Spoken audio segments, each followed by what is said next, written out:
여러분 집과 저희 집에도 이제는 흔하고 무해해 보여 주목하지 않는 하얀 가루들이 많습니다.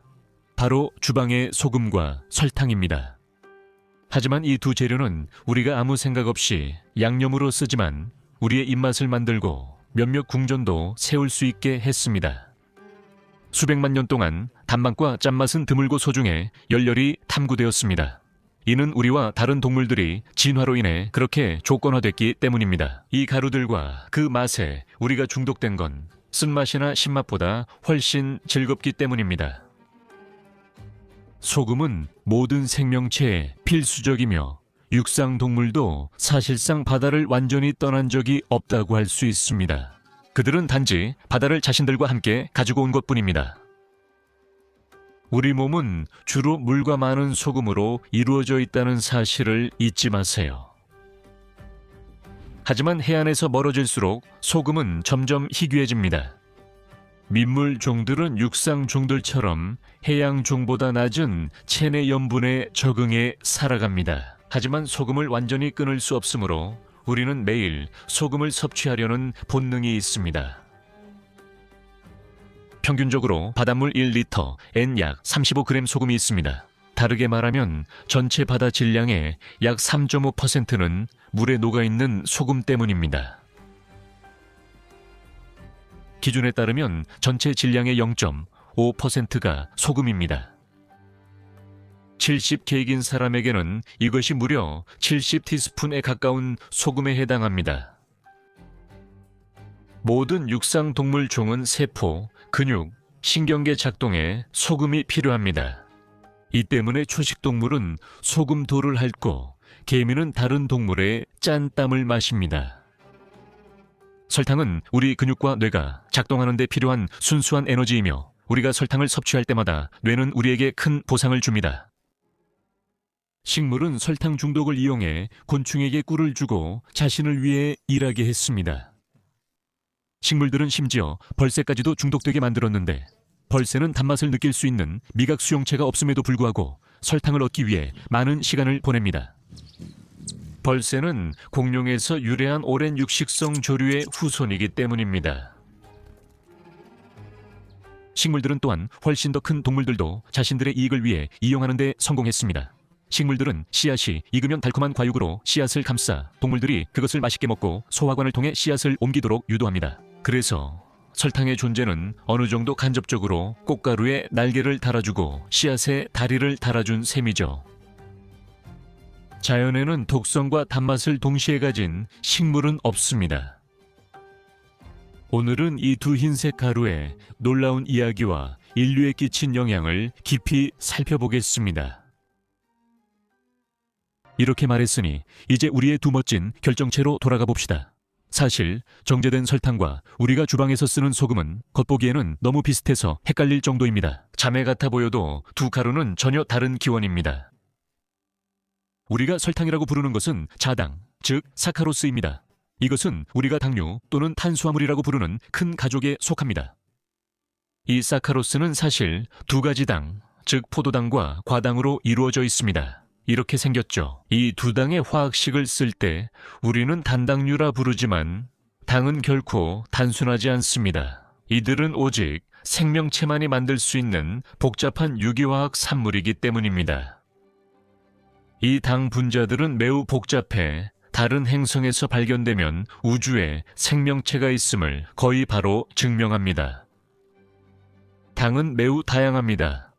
리보스, 덕시리보스, 락토스, 전분, 키틴 등 모두 다른 종류의 당입니다. 이들은 실제로 달지 않지만 분자 구조는 당과 같습니다.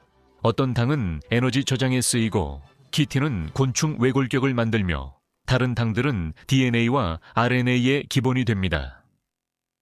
단백질과 지질과 함께 당은 동물, 식물, 박테리아 등 모든 생명체의 주요 구성 요소입니다. 그리고 모든 당의 다양성을 한 영상에서 다루는 것은 불가능하기 때문에 여기서는 주로 빠르게 흡수되는 당, 즉 우리 몸이 빠르게 흡수할 수 있는 에너지원이자 우리의 입맛을 사로잡는 당에 대해 다룰 것입니다. 반면 우리가 소금이라고 부르는 것은 훨씬 단순합니다. 소금의 화학식 네이실은 당보다 훨씬 간단하죠. 소금도 훨씬 더 넓은 화학적 범주인 염류에 속하긴 하지만 말이죠. 소금이 다른 행성에서 많이 발견돼도 생명체 활동 증거는 아닙니다. 염류는 무기, 즉 광물 화학에서 생성된 물질이기 때문입니다. 소금이 인간이 먹는 몇 안 되는 돌이라는 점은 놀랍습니다. 소금을 먹을 때 광물을 섭취하는 것입니다. 지구의 소금은 물의 존재와 밀접히 관련돼 있습니다. 그리고 이 두 성분, 나트륨과 염소는 아주 오래전으로 거슬러 올라가는 역사에서 그 기원을 찾을 수 있습니다. 염소는 약 40억 년 전 지구 곳곳에 흩어져 있던 화산의 격렬한 활동으로 인해 대량의 기체 형태로 분출되었습니다. 그 후 수백만 년에 걸친 폭우가 이 원소를 대기에서 추출하여 물에 녹였습니다. 식탁용 소금의 또 다른 성분인 나트륨은 표면 암석에 존재하며 비로 인해 일부가 떨어져 나왔습니다. 이 두 원소는 물에 녹은 후 서로 만나게 되었습니다. 그 결과 우리의 바다는 짠맛을 띠게 되었고 그 이후로 이 둘은 거의 떨어진 적이 없습니다. 화학적으로 소금은 반대되는 두 이온이 결합해 생성된 결정체임을 분명히 해야 합니다. 가장 유명한 것은 이번 영상에서 다루는 염화나트륨 네이시어, 즉 식탁용 소금입니다.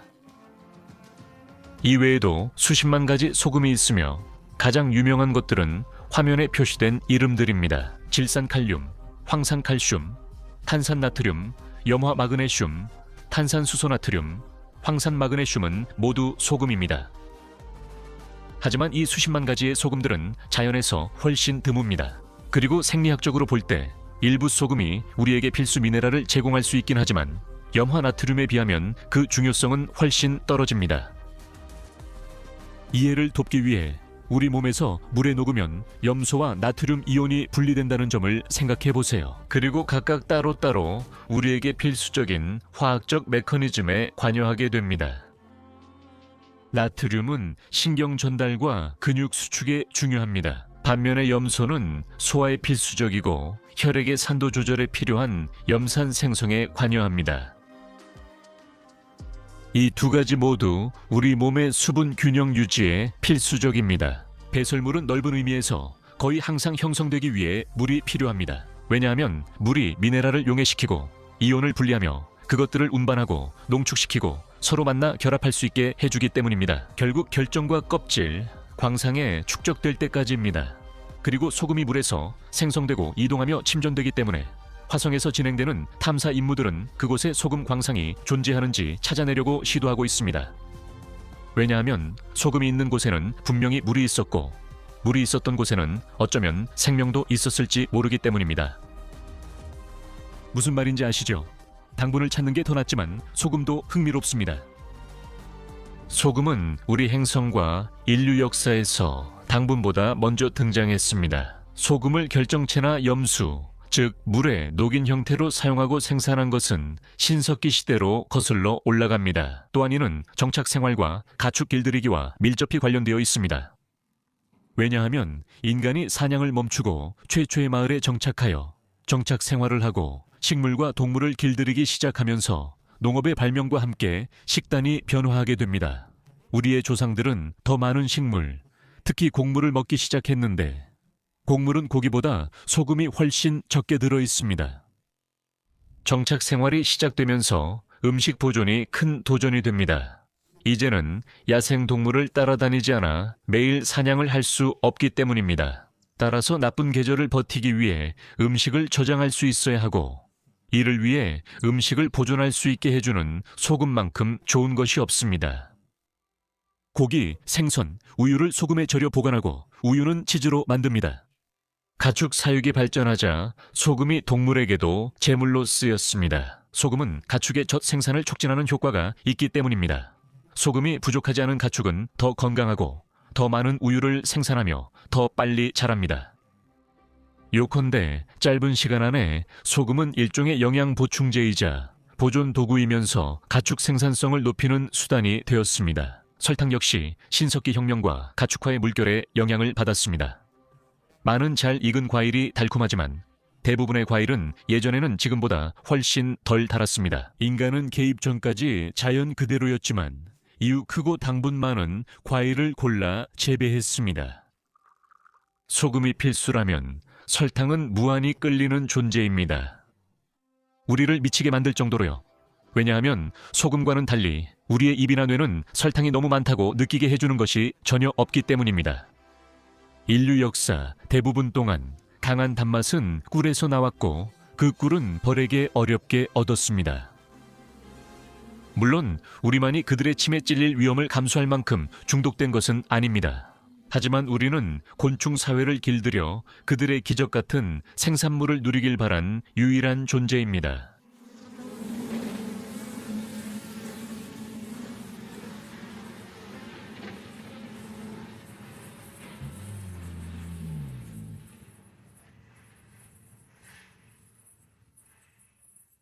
가장 순수하고 거부할 수 없는 맛의 가루 설탕은 사탕수수에서 나옵니다. 아랍인들은 이를 벌없이 꿀을 만드는 갈대라 불렀습니다. 뉴기니 원산의 이 거대한 열대 식물은 6m까지 자라며 신석기 시대부터 재배되었습니다. 이 식물은 빠르게 인근 섬들로 퍼져나갔지만 사탕수수는 금방 상하기 때문에 빨리 즐겨야 했습니다. 예수 그리스도 이전 수천 년 전 이 식물은 중국 서부와 인도에서 발견됐으며 기원전 500년경 인도에서 사용됐습니다. 영원히 이름 없는 혁신가들이 대규모 사탕수수즙 추출법을 발견합니다. 끓였다 식히면 거의 순수한 자당이 결정화됩니다. 이렇게 얻은 자당은 상자나 항아리에 저장하거나 운반할 수 있습니다. 설탕 산업이 탄생했습니다. 유럽인들은 이후 알렉산드로스 대왕의 제독인 니아르크가 기원전 325년에 인도까지 여행하면서 이 식물의 존재를 알게 됩니다. 하지만 유럽인들은 아직 설탕을 맛볼 준비가 되어 있지 않습니다.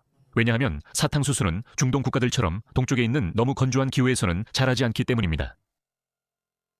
이란, 이라크, 시리아, 계곡에서 대규모 관계 공사가 이루어져야만 사탕수수가 지중해까지 뿌리를 내리고 적응할 수 있게 되기까지는 몇 세기가 더 걸렸습니다.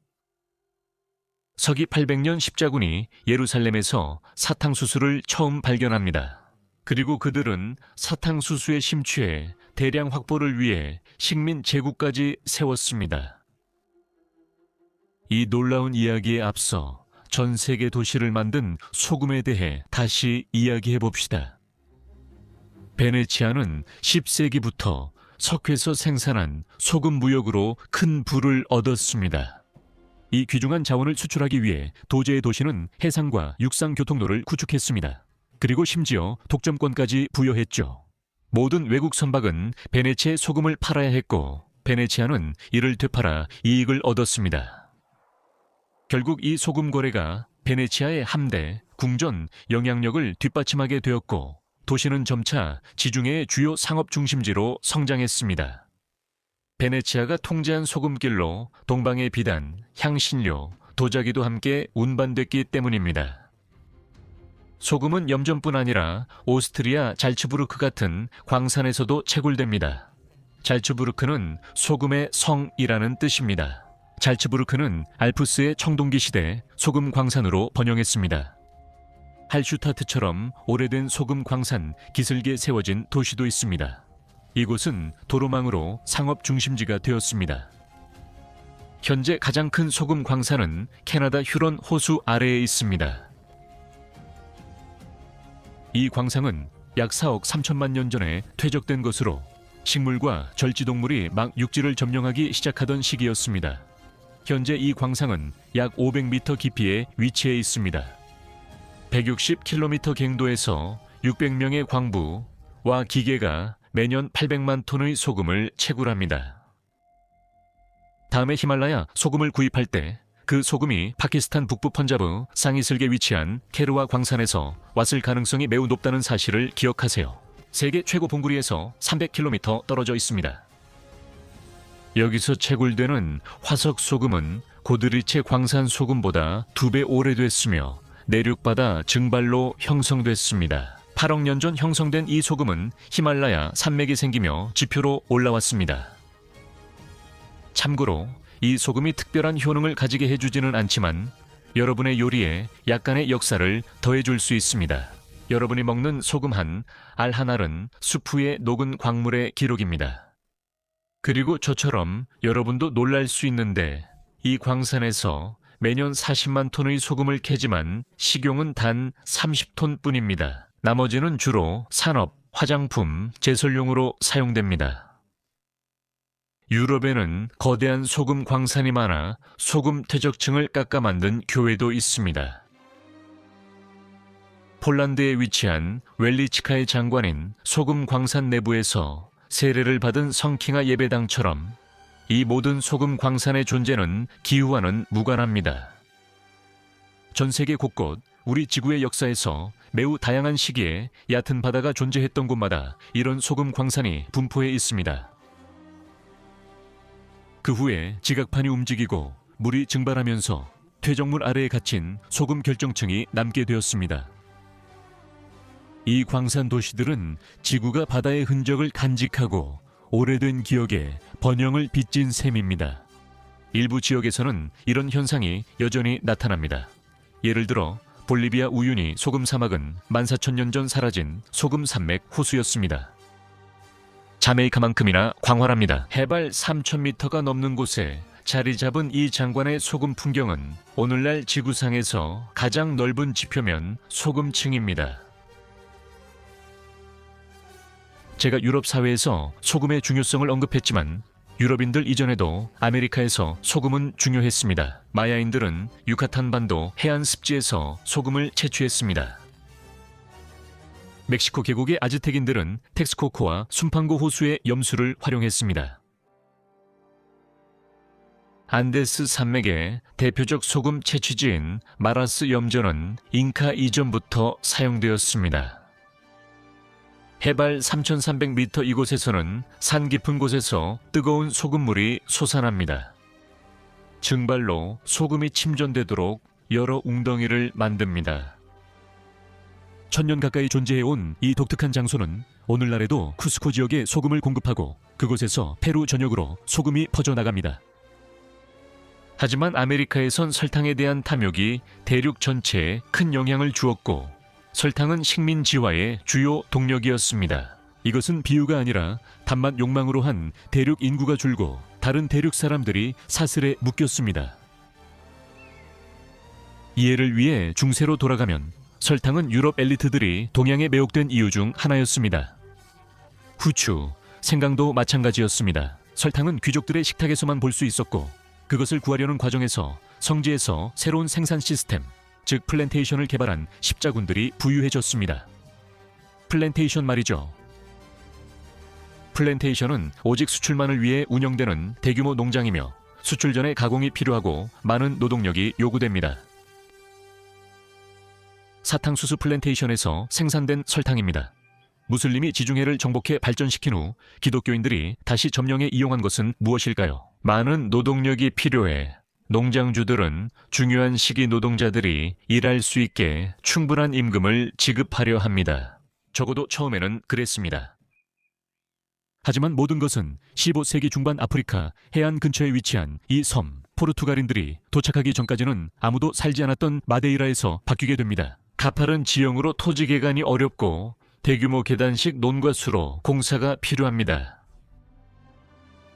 그러나 공사 후 사탕수수 생산이 급증해 15세기 말 설탕 가격이 폭락합니다. 그때 크리스토프 콜럼부스가 우연히 카리브해에 도착했지만 아무도 그가 신대륙을 발견한 걸 몰랐습니다. 마데이라에서 플랜테이션 소유주들은 이익 유지를 위해 생산량을 늘리고 노동력 부족으로 노예를 들여옵니다. 이 결정은 세계 판도를 바꿉니다. 플랜테이션 전까지 노예 제도는 부의 과시였습니다. 가장 강력한 기독교인이나 무슬림들도 노예를 많이 소유하지 않았고 대개 그들은 농업이 아니라 집안일에 종사했습니다. 그러나 대규모 사탕수수 플랜테이션 등장으로 그 모델이 변화합니다. 15세기 후반 동안 마데이라의 노예들은 주로 북아프리카의 베르베르족 죄수들이나 카나리아 제도의 원주민들이었습니다. 하지만 15세기 말에 새로운 요소가 판도를 바꾸게 됩니다. 프린시페와 상툼의 섬 근처 열대 지방에서는 사탕수수가 많이 재배되지만 말라리아와 환결병이 퍼지고 있습니다. 그리고 그토록 탐내던 식물들이 잘 자라긴 하지만 그곳에서 일하는 유럽과 북아프리카 출신 사람들은 수천 명씩 빠르게 목숨을 잃고 있습니다. 포르투갈 농장주들은 기니만에서 온 대량의 노예들을 구입합니다. 왜냐하면 이 사람들은 유럽인들을 몰살시키는 질병에 훨씬 더 강하기 때문입니다. 이로 인해 플랜테이션에서는 노예의 수가 급증하고 폭력이 자주 지배하게 됩니다. 이것은 설탕과 피로 이루어진 이야기로 약 400년 동안 계속될 것입니다. 대서양 건너편 15세기 중반부터 19세기 말까지의 이야기입니다. 포르투갈, 스페인, 프랑스, 영국, 네덜란드인이 1250만 명 넘는 포로를 강제 이주시킨 것으로 추정됩니다. 아프리카에서 아메리카와 대서양 섬들로 또한 150만 명 이상의 항해 중 육지에 도착하기도 전에 숨졌습니다. 상투메처럼 아메리카도 한동안 아프리카 출신이 유럽인보다 많았습니다. 노예제 초기에 많은 사람이 도망쳐 인디언들과 섞여 살았고 인디언들도 노예가 됐습니다. 아이티에서 약 400년간 이 폭력 후 위대한 대반란이 시작됩니다. 생도맹그라는 이 섬은 프랑스 혁명, 전 세계 설탕의 절반 이상을 생산한 가장 수익성 높은 식민지였습니다. 그리고 이 플랜테이션에서는 산업적인 잔혹함을 가진 시스템의 힘 덕분에 50만 명의 아프리카인들이 소수의 백인 대지주들에 의해 노예로 전락했습니다. 1791년 오랜 정치혼란 끝에 모든 것이 바뀝니다. 자유, 평등, 박애 사상이 퍼지던 때였습니다. 혁명 시대에 도망친 노예를 숨기던 마롱들과 플랜테이션에 남은 이들이 무기를 들고 봉기합니다. 투생 루베르튜르 등 강력한 인물들이 이끈 이 운동은 10년 넘게 계속됐고 전투와 탄압도 극심했습니다. 프랑스, 스페인, 영국이 개입해도 옛 노예들은 물러서지 않습니다. 그리고 1804년 수년간의 전쟁 끝에 아이티는 근대 역사상 유일하게 독립으로 이어진 노예 반란을 완수합니다. 그리고 세계 최초의 자유흑인 공화국이 됩니다. 아이티의 독립 이후 몇 년 동안 자국 내에서 노예제를 완전히 폐지한 프랑스는 여전히 다른 식민지들로부터 설탕을 계속 받아옵니다. 하지만 나폴레옹 전쟁 중 영국의 해상 봉쇄로 유럽 대륙이 세계와 단절됩니다. 서인도 제도나 레위뇽에서 오는 설탕이 없어지자 유럽 대륙은 사탕수수를 대체할 수 있는 대안으로 사탕물을 개발하게 됩니다. 새로운 농장과 빠른 산업화로 설탕은 전 세계적으로 더 쉽게 구하고 고르게 분포된 식품이 되었습니다. 설탕이 노예제와 관련됐다면 소금은 세금과 관련이 있을까요? 이 역사도 폭력과 반란으로 얼룩졌지만 노예 무역의 참혹함과는 비교하기 어렵습니다. 유럽에서 고대에는 소금이 화폐로 쓰였습니다. 로마 병사들은 살라리움이라는 소금 수당을 받았고 이는 오늘날 급여의 어원이 되었습니다. 그때 소금길이 대륙을 연결했고 팀북투에서 마그레브, 아드리아에서 중앙유럽, 베네치아에서 알프스까지 하얀 금을 실은 노새들이 오갔습니다. 중국에서는 소금길이 운하로 구성되어 제국이 소금 유통을 통제할 수 있었습니다. 이 독점으로 중국 황제들은 세금 징수와 인구 통제가 모두 가능했습니다.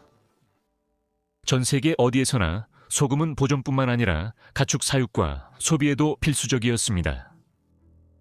티베트는 야크 캐러밴이 히말라야를 오가고 사하라에서는 소금판을 실은 낙타 캐러밴이 전설적인 횡단로를 따라 이동합니다. 그리고 소금은 대체할 수 없는 필수품이기 때문에 세금을 부과하기에 완벽한 상품이었습니다. 옛 체제의 부가가치세 같은 것이었죠. 프랑스에서 4세기 동안 이 세금은 가벨로 불렸습니다. 1342년에 도입된 이 세금은 시간이 지나 구체제에서 가장 인기 없는 세금이 되었습니다. 가벨은 혁명 초기 프랑스에서 공식적으로 폐지됐지만 약 450년간 지속됐습니다. 그리고 이 세금은 사람들을 미치게 할 만한 것이었는데 왜냐하면 소금의 구매뿐만 아니라 소금을 소유하는 것에도 적용되었기 때문입니다. 더 나아가 이 세금은 필요하지 않아도 반드시 구매해야 하는 의무적인 양을 강제로 부과했습니다. 7세 이상은 시장가보다 비싼 국가 지정 가격으로 매년 최소 소금을 의무 구매해야 했습니다. 프랑스 왕국은 심지어 세금 구역으로 나뉘어 있었습니다. 세금이 무거운 그랑 가벨 지역과 조금 덜 무거운 뿌띠 가벨 지역이 있었죠. 마지막으로 가벨 세금 면제권을 사서 세금을 내지 않는 레디메 지역도 있었습니다. 이런 복잡한 영토 구분 때문에 밀수업이 번성하게 되었습니다. 이로 인해 소금은 프랑스 내에서 몰래 이동했고, 이를 막기 위해 국가는 특별 민병대를 조직했습니다. 가블루는 국민들에게 배신자로 여겨졌고, 소금을 압수하며 밀수꾼을 추적해 감옥에 가두거나 사형에 처하는 임무를 맡았습니다. 18세기 가벨세는 왕실 수입의 약 10%를 차지해 필수적이었으나 국민에겐 큰 부담이었습니다. 소금에 관한 불의로 반복적인 반란이 일어났고 일부는 역사에 남았습니다. 1548 연 프랑스 남서부에서 피토 반란이 발생해 세금 징수원이 살해되고 창고가 불탔으며 진압 과정에서 300명 넘는 반란군이 교수형당했습니다. 1639 연 노르망디에서 반란이 발생했습니다. 누피에 농민, 장인, 심지어 신부들까지도 가난의 상징으로 맨발로 행진하며 소금세 강화에 맞서 봉기합니다. 중앙 권력은 반란을 진압하며 왕실 군대는 수백 명을 살해하고 마을을 파괴합니다. 하지만 권위주의로 불의에 대응해선 안 됩니다. 1789년 프랑스 혁명은 여러 이유로 일어났지만 소금이 한 세기 반이 지난 후에도 영향을 미쳤습니다. 지구 반대편 인도에서도 소금이 분노를 응집시키고 한 줌의 소금으로 반란을 촉발시켰습니다. 역사를 뒤흔드는 이야기입니다. 1930년 지구상에서 가장 큰 제국이었던 인도는 여전히 영국의 지배를 받고 있었습니다. 식민지 지배로 강요된 수많은 부당함 중 겉보기에 사소하지만 일상에서 참을 수 없는 것이 하나 있었습니다. 소금의 독점. 그 당시 인도인은 자신만의 소금을 생산하거나 채취하는 것이 금지되어 있었습니다. 파도가 해변에 무료로 남겨두는 소금 결정까지도 모두 식민지 행정당국의 통제와 과세를 받아야 했습니다. 이 부당함에 맞서 마하트마 간디는 비폭력 저항의 상징인 소금 행진을 조직합니다. 1930년 3월 12일 마하트마 간디는 78명과 사바르마티 아슈람에서 아라비아해로 도보 행진을 시작합니다. 부자라트 마을을 가로지르는 390km 느린 행진이 진행될수록 더 많은 이들이 참여하고 촬영 해설되며 전 세계의 주목을 받습니다. 간디와 동료들은 침묵 속에 전진하며 대열이 점점 커집니다. 수천 명의 농민, 지식인, 노동자들이 행렬에 합류합니다. 그리고 24일간의 행진 끝에 마침내 바다에 도착했을 때 간디는 해변에 몸을 굽혀 소금을 한 줌 집어듭니다. 상징적으로 큰 의미가 있는 작은 행동입니다. 세금을 내지 않은 소금을 드는 것은 불법이기 때문입니다. 이 행진은 전국의 수백 건의 유사 행동을 촉발했습니다. 사람들은 소금을 생산, 교환, 판매하기 시작했습니다. 영국 법에 불복종하자 식민지 행정부는 강경하게 대응했고 6만 명이 넘는 사람들이 체포되었으며 간디도 감옥에 수감되어 9개월 동안 머물게 됩니다. 그러나 인도의 씨앗이 뿌려졌고 이 소금 행진이 전환점이 됐습니다. 비폭력이 제국도 흔들 수 있음을 보여준 이 사건은 전 세계의 이목을 끌었습니다. 인도 독립운동의 결속을 강화하고 영국 제국에 협상 압박을 가합니다. 작은 것, 한 번의 행진, 한 줌 소금, 자유를 기억하는 군중만으로도 충분합니다. 소금 행진 이후 약 100년이 지났고 현재 대부분 나라들이 재앙을 겪고 있습니다. 이 재앙은 소비사회에서 새롭게 나타났고 자유경쟁이 산업계에 더 많이 팔도록 부추기고 있습니다. 이를 위해서라면 소비자들을 억지로 붙잡아두고 의존하게 만들며 어느 정도 병들게 만드는 것도 마다하지 않습니다. 그리고 자발적인 예속을 발전시키기 위해서입니다. 설탕만큼 좋은 게 또 있을까요? 자당뿐 아니라 포도당, 과당, 옥수수 시럽, 말토덱스트린, 락토스까지도요. 세계보건기구에 따르면 가공식품에 첨가되는 자유당, 즉 우리가 과도하게 섭취하는 당분이 거대한 팬데믹의 주된 원인 중 하나라고 합니다. 당뇨병, 비만, 심혈관 질환입니다. 오늘날 전 세계적으로 20억 명이 넘는 사람들이 과체중입니다. 과도한 좌식 생활과 과체중은 제2형 당뇨병 등 여러 질병을 유발합니다. 지나친 당분 노출로 췌장이 지치면 인슐린 분비가 어려워집니다. 인슐린은 혈당 조절 호르몬입니다. 그리고 이러한 효율성, 저하의 결과는 매우 심각하고 다양합니다. 상처 치유의 어려움, 시력 장애, 신부전, 심근경색 또는 뇌졸중 등이 있습니다. 가장 교묘한 점은 당뇨병이 갈증과 배고픔을 더 유발해 악순환이 계속된다는 것입니다. 이 질병 관련 지출은 주로 가장 부유한 국가의 가난한 계층에 영향을 주며 매년 수십억 달러에 이르는 것으로 추정됩니다. 덜하긴 하지만 소금도 우리 대부분에게 해를 끼칩니다.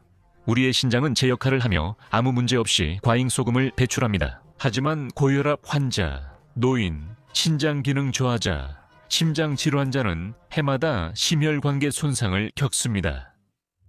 왜냐하면 우리가 너무 짜게 먹고 신장이 그 과잉을 배출하지 못할 때 우리 몸은 더 많은 물을 저장하게 되고 그로 인해 혈압이 올라가며 혈관 전체가 손상되기 때문입니다. 동시에 심장은 혈액 공급을 위해 더 세게 뛰어야 합니다. 이 사실을 알면 이런 문제들의 해결책이 간단하다고 생각할 수 있습니다. 소금과 설탕의 양만 줄이면 된다고 말이죠. 하지만 이 두 가지 흰 가루, 예전에는 귀했지만 지금은 흔해진 소금과 설탕이 우리 욕망의 기계에서 중요한 자리를 차지하고 있다는 사실을 잊고 있는 것입니다. 이것들은 오랜 진화와 막대한 마케팅으로 우리 뇌에 깊이 각인되었습니다. 산업계는 이를 이용해 제국을 세우고 있습니다. 두 가지 요소가 있습니다. 하나는 바다와 말라버린 해양에서 온 퇴적물의 이야기이고 다른 하나는 위로 올라와 결정화된 수액에서 비롯됩니다. 이것은 살아있는 존재와 그들의 역사, 작동 방식, 때로는 끔찍한 이야기까지 알려줍니다. 비범함은 일상 곳곳에 숨어 있다는 증거입니다. 찬장에 있는 두 가지 요소에는 역사 일부가 담겨 있습니다. 이 이야기가 마음에 드셨길 바랍니다.